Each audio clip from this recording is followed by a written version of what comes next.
Akutte enkofu takaayanira jjuba. Mwattu afunye empaawo oba eŋŋunda ekubyeku kawewa. Olwo naye asigala asalamu abiri namunkanga g'asala ku mugga. Omanyi bw'olaba omugagga atwagga nga kye yatindika emitala kyengede. Bwe kibeera kiriyo nate kitindidde kubanga ekikuukuuta kye kissuula obutundwe ate olusuula entabi lukuwa ntindira. Kale ate ekisala obulungi kikuwa mbikka, sijja kubuuka bikoomi ng'atalya bbugga.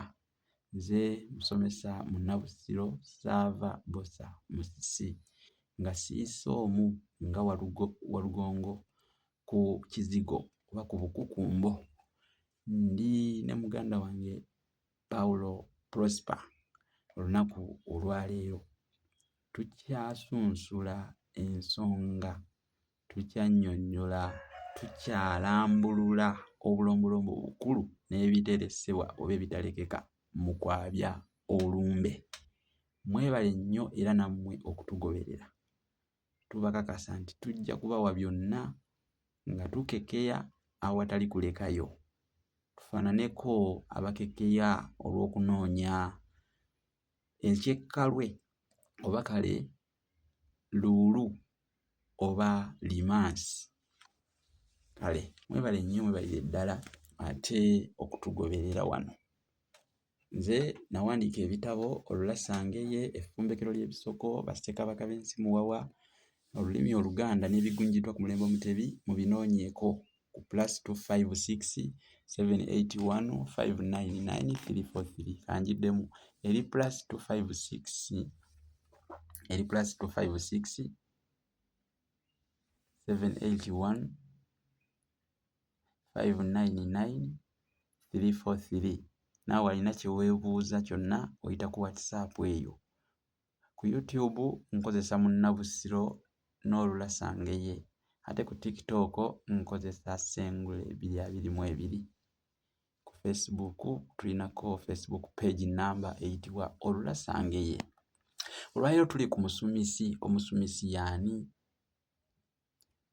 Oba omusumisi ono aba mu ngeri ki oyo asuubirwa okusumika mulumbe?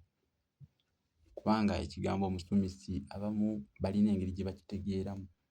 Kati leero twagala tubalage omusumisi.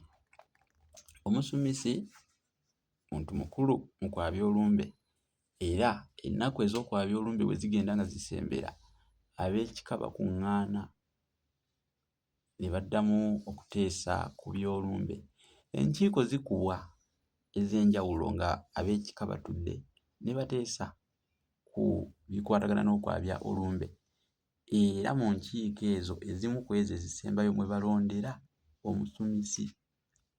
Oyo anaasumika mu lumbe olwo oluba lwogerwako oba olubaawo mu budde obwo lwe bateekateeka okwabya. Kakati mu lumbe omusumisi tekitegeeza nti aba mukulu wa kika. Nedda, taba mukulu wa kika. N'olwekyo omusumisi ateekwa buteekwa okubeera omusajja omukulu, omusajja omukulu era ategeera eby'ensonga mu kwabya olumbe. Omuntu omukulu yenna nga naye ategeera bulungi ebikwata ku kika, ng'amanyi ensonga ez'obuwangwa n'ennono n'ebikwata ku kika ekyo ky'aba agenda okusumikiramu, y'abeera omusumisi.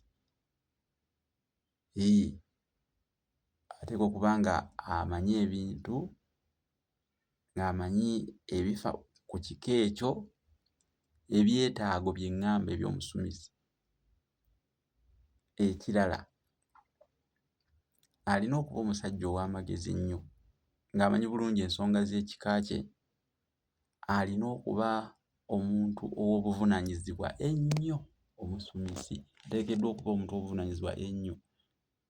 Si kuleeta muntu mutamiivu nnanjwenge nti ajje asumike. Oyo taba wa buvunaanyizibwa. Ekirala kikulu okuba nga alina entebe ye enkulu gye yasikira. Ng'aliko entebe enkulu gye yasikira kubanga omukolo guno ogw'okusumika aba tagukola ku lulwe, wabula ku lw'entebe eyo gy'aba yasikira. Kati omuntu yenna ng'anaasumika kisaanidde waakiri abeere n'ekifundikwa kye yanaanikibwa oba nga yasikirako.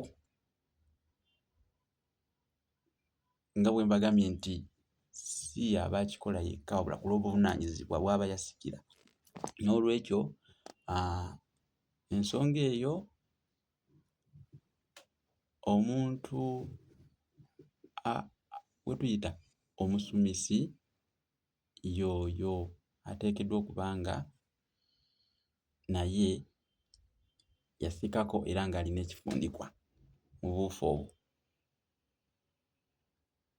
Kati omuntu nga tasikangako ne bw'aba mukulu atya tasumika, omuntu kankaddemu, omuntu nga tasikangako